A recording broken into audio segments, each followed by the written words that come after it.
Son las 8:37, 38. Continuamos con Radio Análisis y vamos a ir inmediatamente a nuestro panel de conversación, saludando en primer lugar a el secretario general del PPD acá en nuestro estudio, don José Toro. ¿Cómo estás, José? Muy buenos días. Muy buenos días, Patricio. Muy contento y muchas gracias por la invitación nuevamente. Sí. Bueno, vamos a saludar primero también a la cientista política, integrante de la red de politólogas académica, Nerea Palma. Bienvenida, Nerea, muchas gracias por estar acá. ¿Qué tal? ¿Cómo están? Buenos días. Estamos muy bien, pero bueno, José, antes de empezar, una mínima infidencia. Me contaste que estabas ahí como yendo al funeral de Hernán Bodanovich, que fue un destacado dirigente político, así que te doy la palabra si quieres decir algo antes de empezar. No, bueno, un mínimo homenaje a un ex senador, ex miembro del Tribunal Constitucional, destacado socialista, líder de la reunificación del Partido Socialista, y que, claro, por esas cosas del destino fue candidato por el PP porque era el único partido en la recuperación de la democracia, pero era un eterno socialista. Así que vaya para él nuestro gran recuerdo, porque creo que es lo que a las buenas personas les queda siempre el recuerdo presente. Claro, padre de la actual presidenta del partido. Así es. Que es un detallito nomás de su trayectoria, pero lo menciono porque es probable que la gente más joven conozca más a la senadora Bodanovich que al ex senador Bodanovich, ¿no? Así que aprovechamos también de enviar nuestras condolencias a la senadora Bodanovich, al Partido Socialista y por supuesto a toda la gente que quiso, ¿no? Y acompañó en su vida a Hernán Bodanovich. Bueno, quería partir por lo insoslayable. Se aprobó ayer pensiones, se aprobó con una amplia mayoría. Creo que es un dato relevante para empezar la conversación, de que todos los desmarques provinieron de la derecha en sus distintas expresiones y ninguna del oficialismo. Los votos en contra fueron RN, independientes pro RN, UDI, republicanos, ¿no? Eso es como... pero el hecho de que esto haya sido así en el Senado no garantiza que sea igual en la Cámara, ¿no? Ya hay un debate formal, Nerea, y ahí te doy la palabra, que es cuántos votos se necesitan para aprobar el proyecto, ¿no? Y creo que hay un debate más cualitativo, que es en qué situación país quedan las pensiones luego de aprobado este proyecto, que creo que es un debate que se da con mayor intensidad en el mundo de las izquierdas y del progresismo, ¿no? Bueno, ¿qué podríamos decir en estos dos ámbitos, Nerea? Sí, y agrego un tercero también. O sea, también me parece relevante recalcar que, como bien decía, los votos en contra, en general la resistencia más grandes que hemos visto en esta etapa de la discusión de pensiones, están en las derechas. Entonces, otra de las capas de análisis que podríamos agregar a las dos que dijiste es que, si bien es cierto que las derechas no son exactamente iguales, hay matices, ¿cierto? No solamente diferenciando Chile Vamos con republicanos, sino si también diferenciamos Chile Vamos, republicanos y Partido Libertario.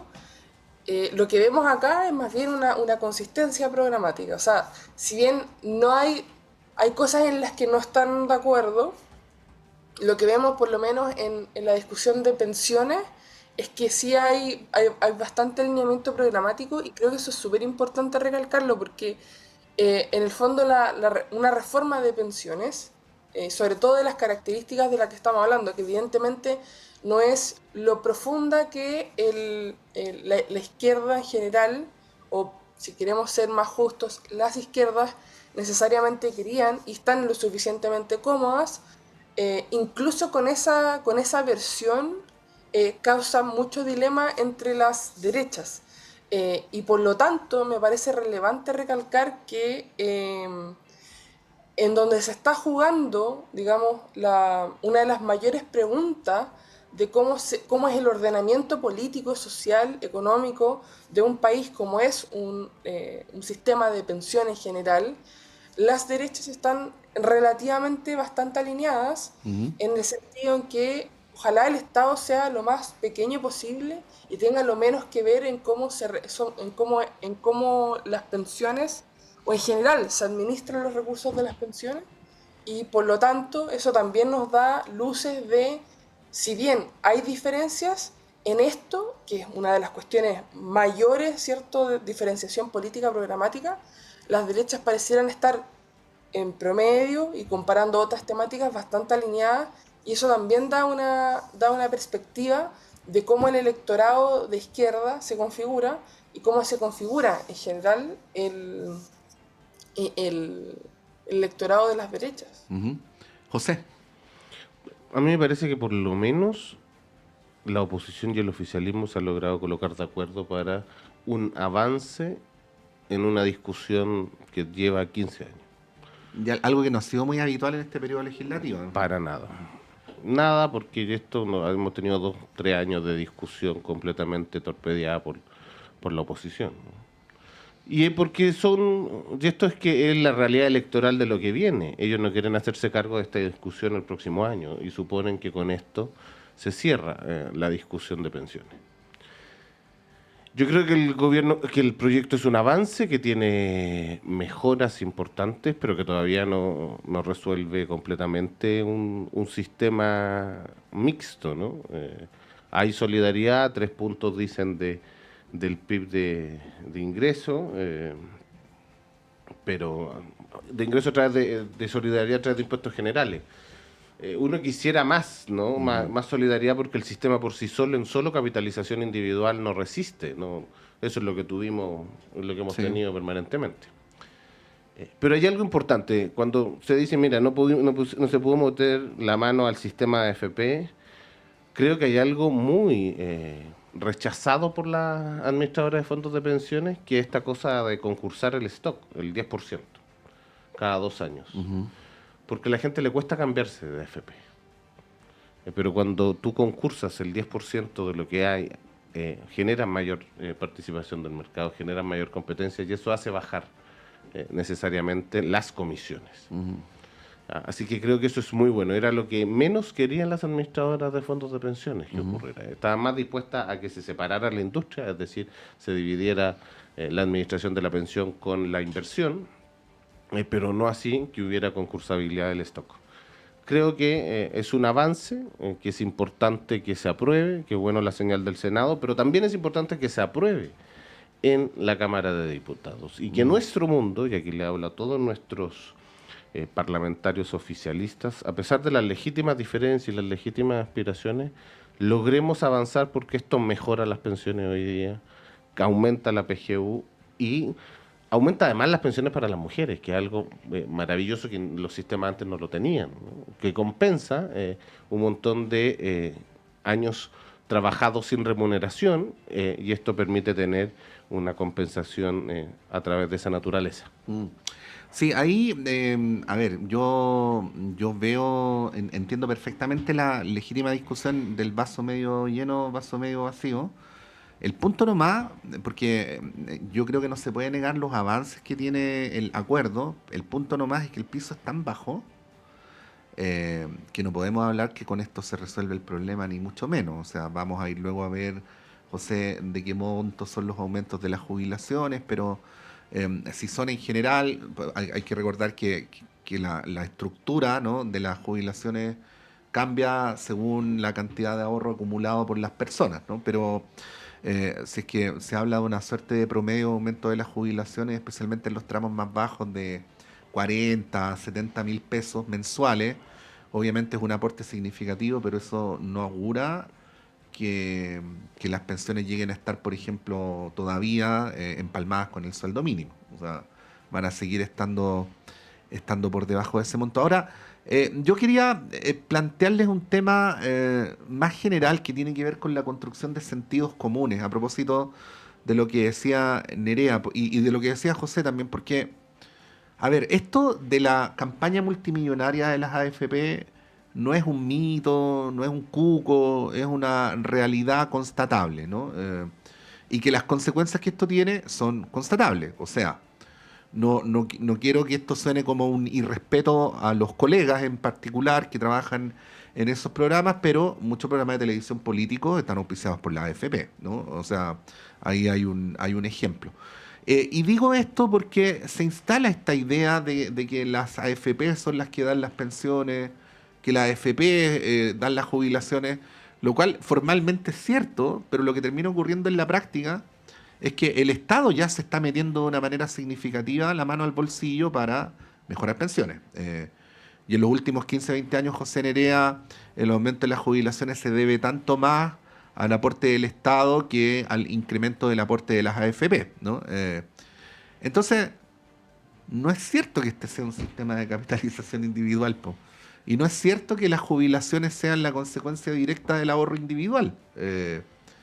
Entonces, se dicen, ustedes elijan la palabra, se dicen inexactitudes o mentiras, pero que de alguna manera van encima de un dispositivo muy poderoso que va construyendo sentidos comunes. Aquí también hay un desafío, Nerea, ahí te lo pregunto además como politóloga, ¿no? Porque a veces uno en este tema nada contra un sentido común que es bien absurdo, la verdad. Nerea. Sí. Eh, es, es así, en el fondo.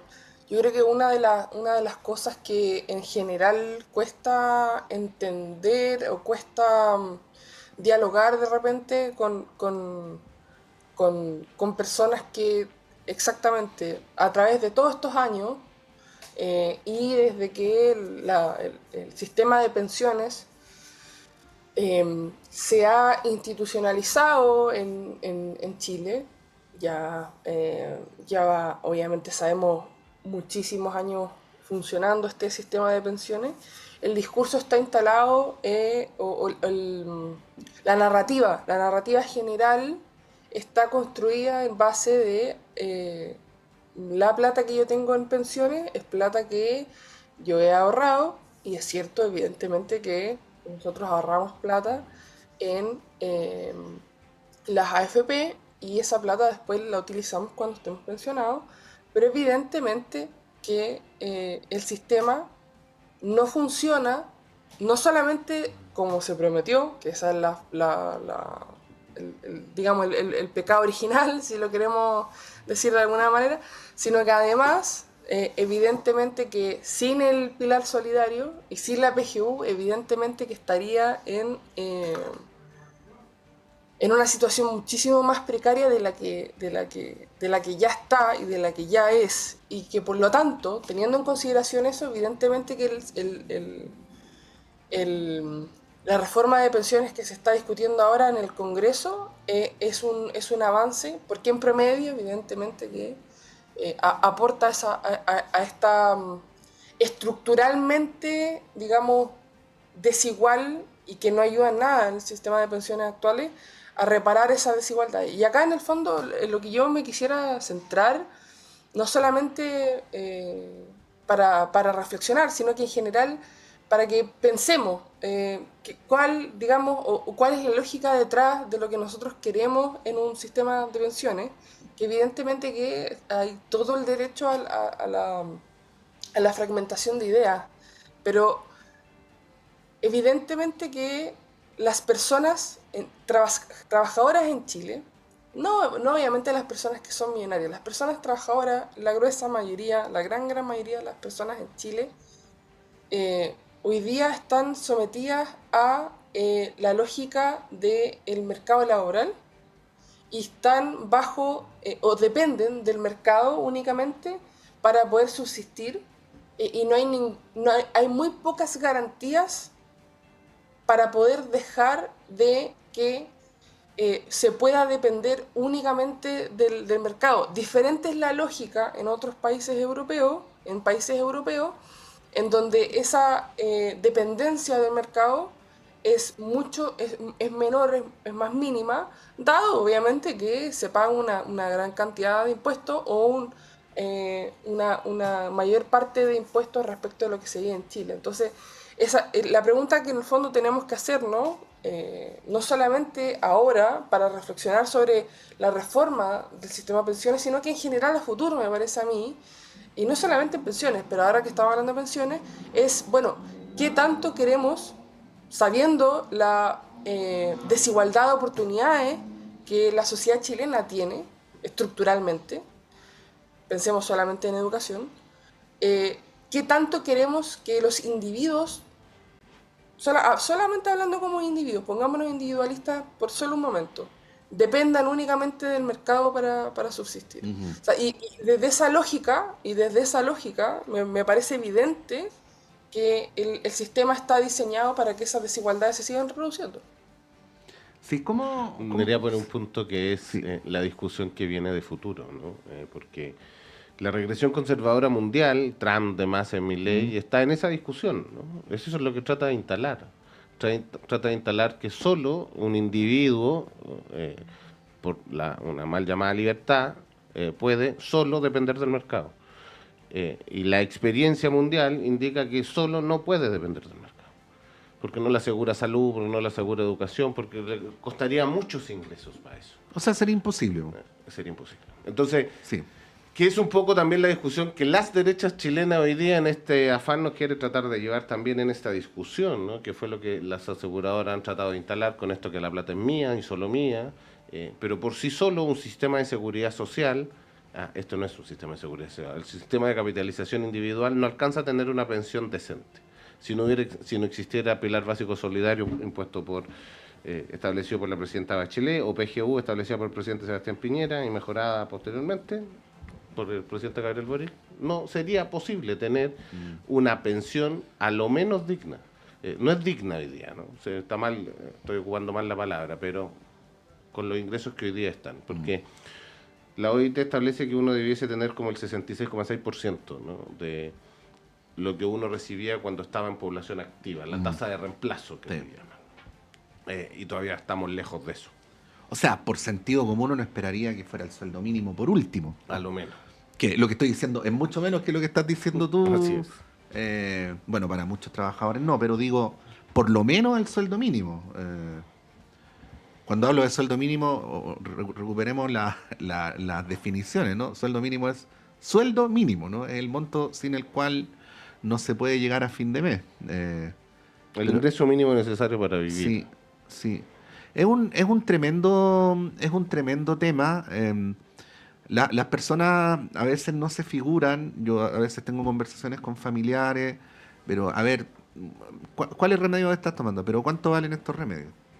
¿Y cuánto gastas? ¿No? O cuando te opera, ¿cuánto cuesta la operación, los médicos, cuánto paga? A la gente se le desapareció de la cabeza que el Estado, Nerea, José, hace en buena medida sostener nuestras vidas o lo público, ¿no? Quiero hablar de las cosas más absurdas, salir y que el hacer pavimentada, que haya semáforos en la esquina, que haya carabineros por allá, que haya un poste de luz encima. Bueno, el poste de luz tiene que ver con un servicio privado, pero que también, y así sucesivamente, pero todo eso sale del imaginario, ¿no? Entonces, esta idea de, no, yo ahorro esto y yo a fin de mes voy, a fin de mi vida voy y con eso jubilo y... Es una mentira, pero es que es una mentira absoluta. Pero es difícil ir contra ese paradigma, a propósito de lo que decías tú, que es un tema epocal y probablemente es un gran desafío para los sectores progresistas, a propósito de que vamos a entrar en año presidencial, de qué se dice distinto a lo que va a decir la derecha para efectos de ser competitivo en una elección como esta. Pero además de tener sentido en una sociedad como la nuestra, sentido, razón de ser, quiero decir, políticamente. ¿Cómo lo ven, Nerea? Bueno, esa es otra de las cosas que en general no tenemos que perder nunca de vista, sobre todo ahora. Estamos en un año electoral. Evidentemente que enero igual es un mes atípico, porque está entre medio este paréntesis de febrero, y en marzo pareciera que ahí realmente parte el año. No solamente en el trabajo, en la vida de los estudiantes, sino que en general en política también. Pareciera ser que es otro momento diferente del que se vive en enero en general, sobre todo por esta cosa que tenemos en enero. Esa es una de las razones por las cuales en general al gobierno, al oficialismo, le gustaría que en general la reforma de pensiones quede lo más atada posible para enero, pensando en que de marzo en adelante lo que vamos a estar discutiendo no es que no hayan otras cosas que sean importantes, pero evidentemente que en un año de elecciones, donde tenemos en conjunto la elección presidencial y la elección legislativa, son los temas que se van a tomar evidentemente el debate público, donde evidentemente que van a estar todas las fuerzas, no solamente de los partidos políticos, sino que en general la movilización de los partidos políticos. O sea, los partidos políticos ya están movilizando a sus electores desde hoy día, evidentemente, pero desde marzo esa movilización empieza de manera mucho más fuerte, a pesar de que obviamente la campaña no parta de manera oficial en marzo. Por ejemplo, pongo un ejemplo solamente ilustrativo. Evelyn Matei, incluso cuando era todavía alcaldesa de Providencia, evidentemente que ella ya estaba hablando a un público mucho más amplio de solamente Providencia. Y eso no significa que lo que ella estaba haciendo era ilegal, sino que evidentemente lo que ella estaba haciendo es que discursivamente ella estaba hablando a un público más amplio, sabiendo que primero le está yendo muy bien en las encuestas y le sigue yendo muy bien en las encuestas, y en segundo lugar, y también bastante relevante, que las derechas están divididas y que por lo tanto ella quiere evidentemente que capitalizar lo más que pueda el voto de las derechas. Entonces, por lo tanto, si es que no se soluciona o no está relativamente atado la reforma de pensiones durante enero, es muy posible, y también lo digo como paréntesis, la discusión del sistema político, la reforma del sistema político, que obviamente para el ciudadano común es muchísimo menos relevante que una reforma de pensiones, pero de todas formas es tremendamente relevante por los impactos que tiene. Pero evidentemente que de marzo en adelante en el fondo pasamos a otro capítulo, aunque no lo queramos, porque estamos en un año de elecciones y por lo tanto toda discusión va a estar evidentemente marcada por eso, y de poner posiciones de los diferentes candidatos presidenciales o precandidatos presidenciales en pos de lo que se está discutiendo en la semana. Entonces, inevitablemente los años de elecciones nos dan cuenta de eso. ¿Estará pensando en lo mismo la ministra Toá? Bueno, vamos a preguntárselo a José Toro a la vuelta, esta idea que dice Nerea de que uno está haciendo su cargo y está haciendo política al mismo tiempo, ¿no? Bueno, vamos a preguntarle a José a la vuelta. Son las 9, vamos y volvemos en este radioanálisis de día martes.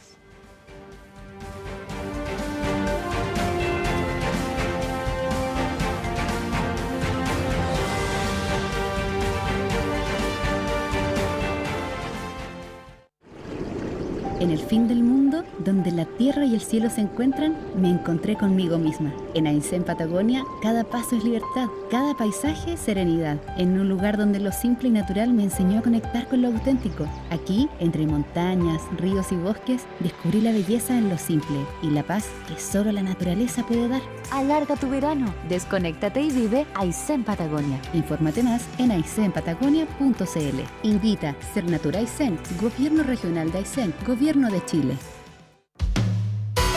Conciencias y Educación, un programa de la Facultad de Ciencias de la Universidad de Chile dedicado a mostrar el estado de la ciencia de frontera y analizar las políticas educacionales y contenidos programáticos sobre educación científica y educación ambiental. Hola amigas y amigos, soy Raúl Morales Segura, decano de la Facultad de Ciencias de la Universidad de Chile y deseo invitarles a acompañarnos en nuestro programa Conciencias y Educación cada viernes a las 12 horas en Radio Universidad de Chile.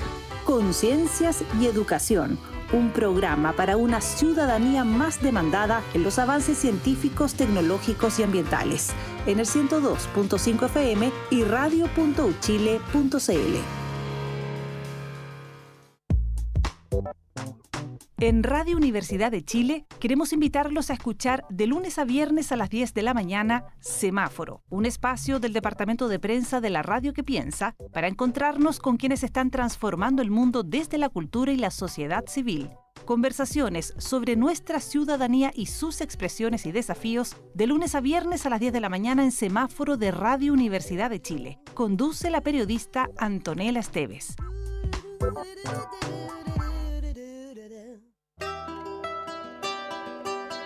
Radio Universidad de Chile te invita a escuchar cada miércoles a las 16 horas Rocadictos, Un espacio donde te enterarás de terremotos, sequías, erupciones volcánicas, aluviones y todo lo que ocurre en torno a las ciencias de la Tierra en nuestro país y el mundo. Todo eso es motivo de conversación en Rocadictos.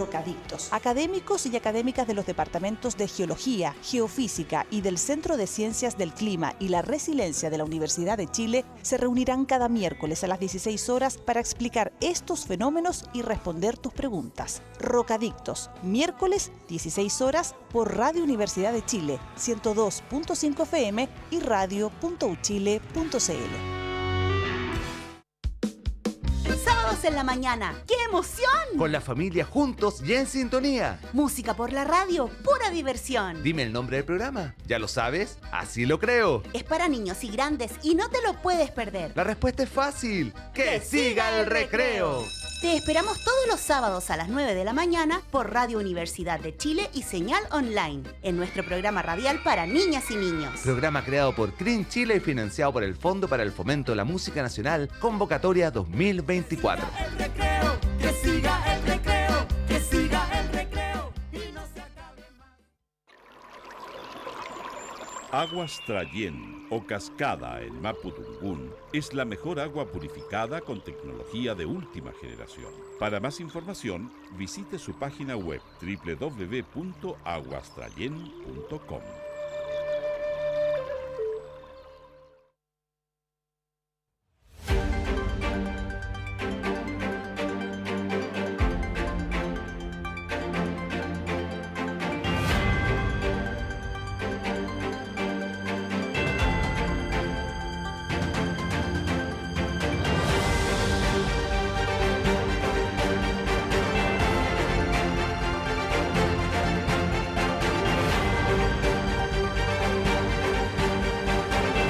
Son las 9:05. Continuamos en Radio Análisis en esta mañana de día martes, aquí con José Toro, secretario general del PPD, con la politóloga Nerea Palma. Yo ponía lo de Carolina Toá para provocar aquí al señor secretario general del PPD, a propósito de que el senador Lagos Weber, al cual también se le ha mencionado, dice que no tenemos plan B porque... que yo no soy el plan B porque ni siquiera tenemos plan A. Pero bueno, ya se le ha propuesto formalmente a Carolina Toá que sea la candidata. Se lo pedimos ayer, solo ahí. Sí, aprovecho de preguntarte por eso, ¿no? ¿Cuándo en tu consideración es el momento? Pero te tengo que preguntar ¿para qué? Una pregunta que a veces se olvida en la política, ¿no? ¿Para qué Carolina Toá o qué tiene que ofrecerle el oficialismo si es que sigue tal cual al país distinto a Evelyn Matei? Y te lo digo por la siguiente consideración. Guste o no, cuando uno gobierna con una oposición mayoritaria, termina haciendo algunos proyectos a veces más parecidos a lo que querría la oposición que a lo que quisiera uno. Entonces, diferenciarse es mucho más difícil, ¿no? Era mucho más fácil hace 4 años atrás cuando Boric podía hacer una muy buena antítesis de Piñera y, por supuesto, de José Antonio Kast. Tu pregunta tiene mucho sentido en el para qué. Porque el para qué es quizás lo más importante, ¿no? Es como la respuesta de por qué uno está en política. Y el para qué tiene que ver con ser capaz de liderar y de construir un proyecto político y de sociedad que se haga cargo de las necesidades de los chilenos y de las chilenas. Esto puede sonar así como lo dicen todos. Pero desde el progresismo, desde un ideario de centro-izquierda que le traiga crecimiento económico, que le traiga mayor justicia social, que sea capaz de hacerse cargo de necesidades en salud, en educación, que pensar en las nuevas tecnologías es construir esperanza, es volver a tener esperanza.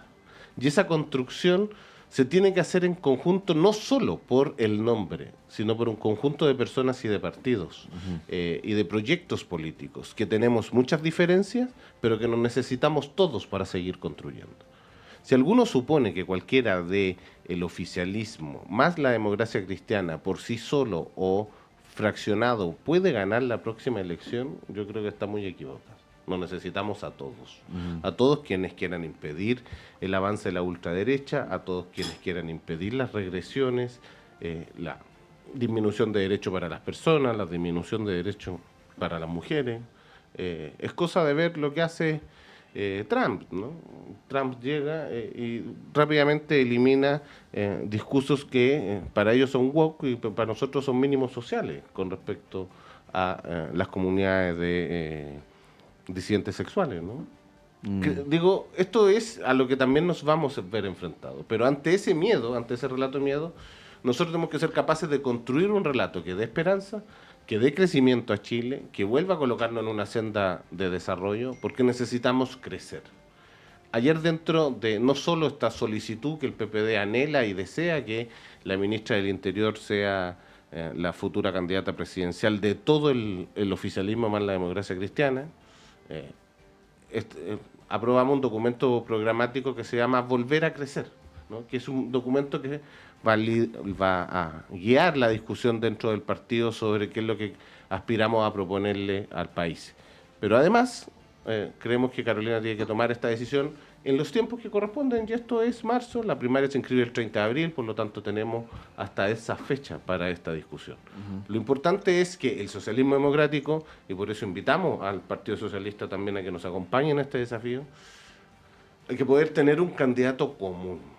O sea que Carolina Toá sea la candidata del Partido Radical, del PPD y del PS. ¿Esa es la idea? Y quizás también de la democracia cristiana, y por qué no de los partidos liberales, y por qué no de la federación. O sea, digo, cada uno también tiene sus propios candidatos, ¿no? Quiero respetarlos. Pero... No te lo digo ni de pesado ni de maletero, pero eso es como la concertación. Puede ser, ¿no? Puede ser que sea la concertación, sí, o lo voy a poner así, desde la centroizquierda. Ajá. ¿Ah? Desde la centroizquierda para ir a disputar con un candidato del Frente Amplio y con un candidato de la izquierda del Partido Comunista. Porque tanto la izquierda, centroizquierda, Frente Amplio, el Partido Comunista y nosotros nos necesitamos todos juntos para poder enfrentar la próxima elección presidencial. Porque hay un serio riesgo, no solo en la construcción del proyecto país, sino que puestos en la primera vuelta, los candidatos que pasen a segunda vuelta sean un candidato de la derecha, representada por Chile Vamos, y de la ultraderecha representada por José Antonio Kast o Kaiser. Yo no quiero verme puesto en el escenario de salvaguardar la democracia sin tener una opción del progresismo. Nerea. Eso es súper importante lo que decía José, porque en el fondo, si miramos las encuestas, lo que hay que decir, sí, un asterisco bien importante, a mí me gusta siempre decir esto, como politóloga y como politóloga que trabaja con encuestas. La encuesta CADEM, todos la seguimos, evidentemente, sale semana a semana, marca parte de la discusión política, pero no es una encuesta probabilística y tampoco es representativa de la población, ¿ya? Entonces, si bien es importante mencionar resultados, yo siempre hablo de encuestas, la verdad es que tenemos mejores encuestas en Chile como la encuesta CEP y se demoran en salir porque el campo es... y ojo que yo no trabajo en el CEP, pero se demora en salir evidentemente porque es una encuesta cara a cara, con una alta tasa de éxito de la encuesta. El 70% de las personas objetivo terminan respondiendo a la encuesta versus un 6 de CADEM. Bueno, dicho eso, evidentemente que si le hacemos caso a las encuestas, y sobre todo las encuestas que son razonables metodológicamente, es cierto que estaríamos ante un escenario en donde en general las derechas tienen mayor probabilidad de llegar a una segunda vuelta hoy día, ¿ya? Pareciera ser que si el domingo fuera la elección presidencial, pareciera ser que eso sería así, ¿ya? Ojo sí, que evidentemente que las encuestas no son perfectas y tomando en consideración la tasa de éxito de las encuestas también. ¿Qué significa esto? Esto significa, en el fondo, que pareciera haber ciertos elementos en común de los ciudadanos que están encontrando en las derechas que no están encontrando en el progresismo. Y lo que yo quiero sostener, lo que yo he dicho en otros lados también, es porque parte de esa explicación yo no creo que sea necesariamente por un backlash, o sea, una contraola conservadora y que ahora en promedio las personas son más conservadoras que hace, por ejemplo, 5 años. O sea, que el electorado chileno se fue haciendo más conservador o más de derecha en relación a 5 años atrás. Yo no creo que ese sea el caso. Esa es una hipótesis, evidentemente, y habría que demostrarla empíricamente. Pero mi hipótesis en realidad no es esa. No es que las personas ahora sean más conservadoras o sean más que derecha que hace 5 años. Lo que yo creo que está sucediendo, y esa es mi hipótesis que me gustaría sostener acá y puedo argumentarla también, es que las temáticas que estamos discutiendo ahora, la movilización electoral es mucho más efectiva por parte de las derechas que por parte del progresismo. Por ejemplo, hoy día la agenda está tomada inevitablemente por temáticas de seguridad y temáticas de inmigración. Evidentemente que ante esas dos temáticas, las derechas se sienten mucho más cómodas discutiendo eso y tienen posturas mucho más trabajadas y mucho más profundas que lo que tiene el progresismo, porque históricamente han estado mucho más preocupadas de esas temáticas que el progresismo en general. Y no hablo solamente del progresismo en Chile, estoy hablando en general del progresismo en América Latina. Y si queremos ir un pasito más allá, el progresismo a nivel global, que en general le cuesta tener programáticamente elementos a discutir con las derechas en estas dos temáticas. Sobre todo en inmigración, que si miramos el continente europeo, esa es la fuerza electoral, esa es la máquina electoral de la ultraderecha. Sí, a eso me refería yo, José, porque no digo que toda la agenda del gobierno, ¿no? Pero por poner algunos ejemplos, la ley Naim Retamal fue una ley originalmente concebida y fue un proyecto de ley de diputados de derecha, ¿no? Luego, en el tema migratorio, yo recuerdo que en el gobierno anterior la principal crítica que se le hacía al expresidente Piñera, y nosotros también la hacíamos acá, el subsecretario Gali, en fin, el señor Belolio de Migraciones, era que homologaban en una sola cosa delincuencia y migración. Este gobierno no digo que lo haga frecuentemente, pero en más de alguna vez ha hecho la misma homologación. Por eso hablo de diferenciarse, ¿no? Porque el peso de los acontecimientos ha llevado a que en ciertos momentos hemos visto al gobierno haciendo cosas no tan distintas o no distintas a las que haría la oposición si estuviera ahí, ¿no? Creo que es lo más difícil en esta agenda que... Yo comparto algo con Nerea, que es efectivamente estas temáticas hoy día no han sido desde la izquierda la mayor preocupación o han logrado construir las grandes respuestas permanentes. Y la credibilidad pareciera ser que la gente lo cuestiona, ¿no? No obstante ser quien más ha avanzado en esta materia, digo desde el gobierno, pero con todas las legítimas contradicciones que interiormente dentro de cada uno de los partidos se tiene. Pero parece ser que el progresismo en general en el mundo tiene que entender y empezar a dar respuestas a estas temáticas que son del nuevo mundo, ¿no? Y tenemos que reflexionar cómo, con la legítima garantía de los derechos, también nos hacemos cargo del problema, ¿no? Del problema de seguridad, del problema de crisis migratoria, del problema de crimen organizado, en fin. Porque claro, pareciera ser que nos ven solo en la defensa de los derechos, pero no en la persecución de los delitos. Pero no es así, ¿no? Porque para poder ejercer los derechos legítimamente, claramente, uno debe perseguir a los delincuentes, cualquiera de estos sean. Creo que esa es una discusión del progresismo, yo comparto eso también. Creo que... Y ahí en el fondo hay algo de lo que efectivamente estamos hablando, pura hipótesis que tienen que ser comprobadas, pero ¿por qué no estamos canalizando desde el progresismo la rabia de las personas? ¿Por qué no nos están viendo como partidos capaces de transformar su vida hoy día o de solucionarle sus problemas hoy? Y eso creo que es lo que estamos haciendo un poco crisis en la discusión más profunda, ¿no? Y que ve en general a las derechas como esto.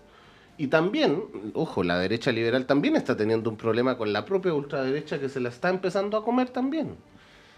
Y esos fenómenos son los que uno los mira y dice, bueno, esto atenta contra la democracia claramente y la va a debilitar. Entonces, Creo que estamos en una discusión y en una reflexión que tenemos que de harta profundidad y ponerle harta cabeza para tratar de tener respuesta y representar a la ciudadanía en lo que viene. Sí.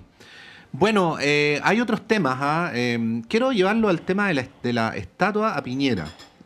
Hoy a las 11 de la mañana hay un punto de prensa, Nerea José, donde un grupo de parlamentarios van a pedirle al presidente Boric que le dé suma urgencia al proyecto, y hoy en la tarde en el Senado se va a discutir.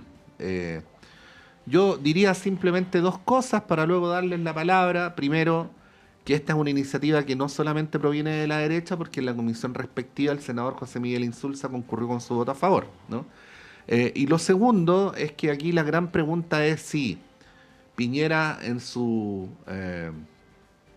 enorme complejidad, fue de lo que más se habló cuando falleció, que duda cabe que es un personaje complejo, uno no puede despachar una descripción sobre Piñera en un minuto, imposible.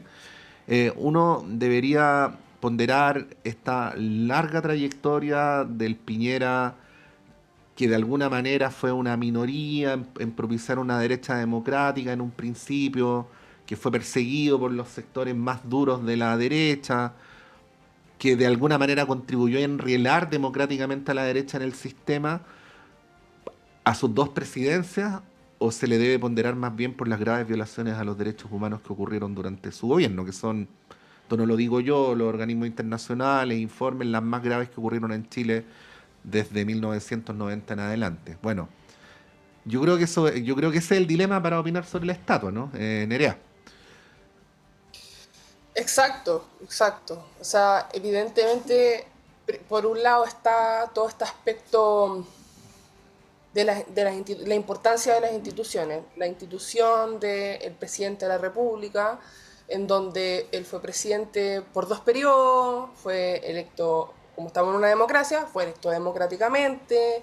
No solamente eso, sino que es el primer presidente de derecha después de la vuelta a la democracia. Hay hitos importantes dentro de su gobierno, no solamente para su sector, sino que también para el progresismo. Hablo, por ejemplo, del matrimonio igualitario, que sorprendió a muchos, por ejemplo. Entonces, en general, dentro de los personajes políticos, concuerdo que efectivamente es bastante complejo, sobre todo pensando en disputas dentro de la derecha. Entonces, no todas las personas de derecha, ni quienes militan en la derecha, tienen una opinión o tienen la misma opinión de Piñera. Evidentemente que hoy día, y hay que decirlo también, hoy día es rentable tener una buena opinión de Piñera, pensando en que, de nuevo, lo que nos muestran las encuestas es que hay una buena opinión del gobierno de Sebastián Piñera. Estoy hablando del segundo gobierno. Pero dejando eso de lado por un momento, también es importante recalcar que en uno de los momentos más álgidos de la historia de vuelta a la democracia en Chile, que fue el estallido social, no solamente su gestión, porque obviamente que él no tomaba decisiones solo, había un equipo detrás, no solamente su gestión dejó bastante que desear en términos de capacidad de respuesta, uno, y segundo, evidentemente, en violación de derechos humanos, que de nuevo, o sea, basta mirar informes de la ONU, Amnistía Internacional, o sea, esto va más allá de las opiniones que uno pueda tener, o sea, eso es constatable por organismos internacionales. Son hechos, no opiniones. Exactamente.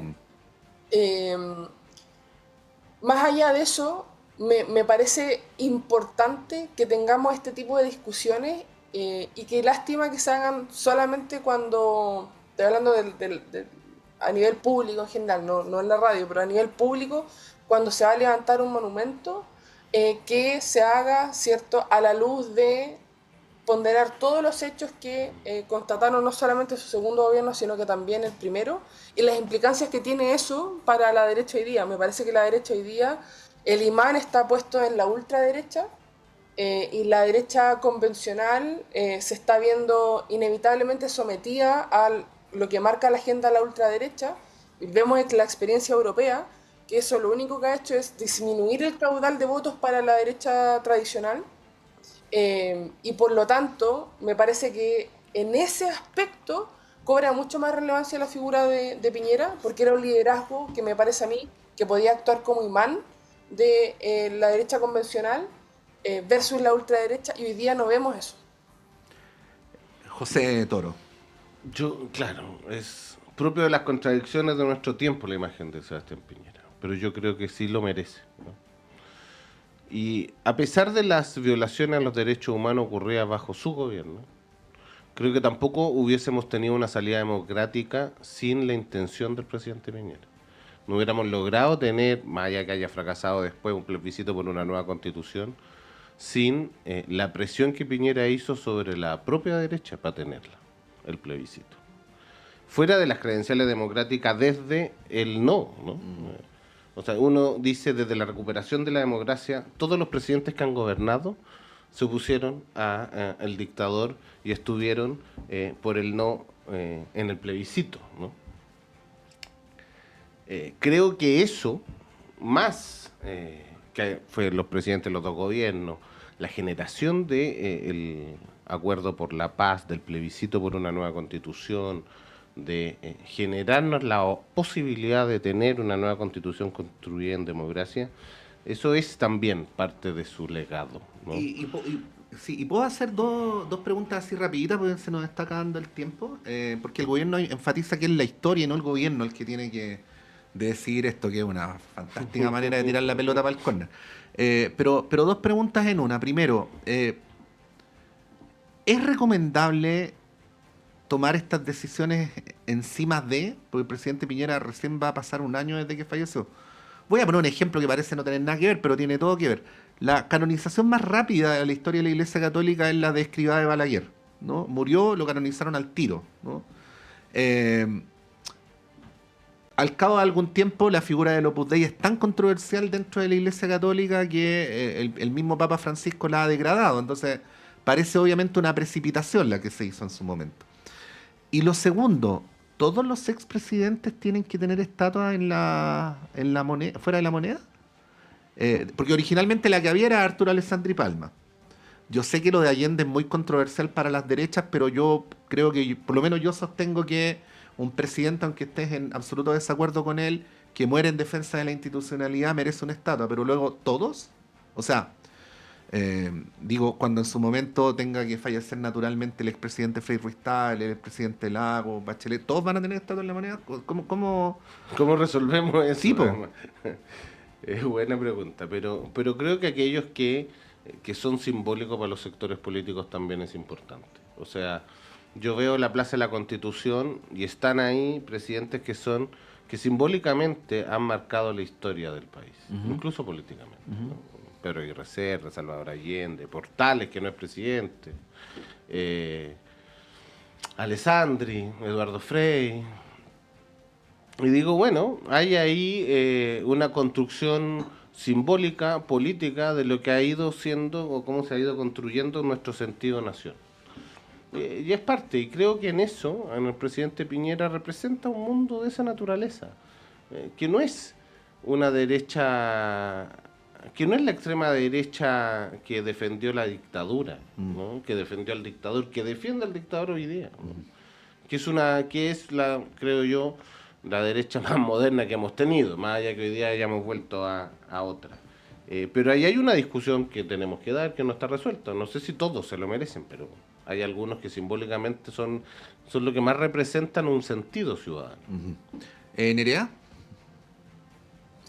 Sí, o sea, teniendo, a mí me parece que teniendo en consideración las discusiones que están teniendo las derechas hoy día y qué tan rentable o qué rentable es un discurso de ultraderecha hoy día, donde de manera bastante clara en general se está haciendo como un revival o se está valorando, o no valorando es la palabra, o se está mirando con otros ojos la dictadura de Pinochet, mirándola en términos positivos por sectores políticos que hoy día tienen un caudal de voto importante.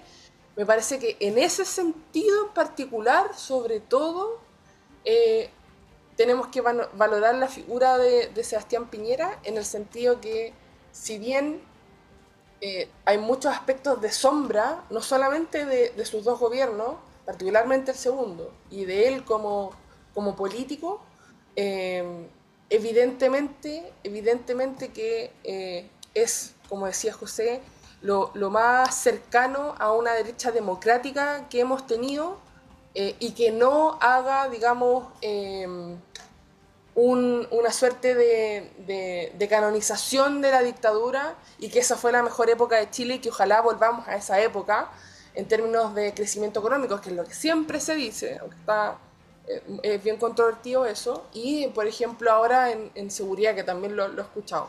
Entonces, en ese sentido me parece que es bastante importante revalorizar su figura, sobre todo porque pareciera ser que una figura de esas características escasea hoy día en Chile, vamos. Bueno, este tema se va a seguir discutiendo, está, como se dice ahora, en sede parlamentaria. Eso de en sede, hace como 2 años no se usaba mucho, bueno. Por lo menos digo coloquial, porque sé que es una jerga profesional, ¿no? Pero bueno, Piñera es una persona muy contradictoria, o sea, obviamente genera mucha, no deja indiferente a nadie el ex presidente. Hemos estado con Nerea Palma. Nerea, como siempre, muchas gracias, que tengas un buen día. Que tenga un buen día también, y muchas gracias como siempre por la invitación. Y con don José Toro, muchas gracias, José. Muchas gracias, Patricio, muchas gracias, Nerea, y feliz de poder estar.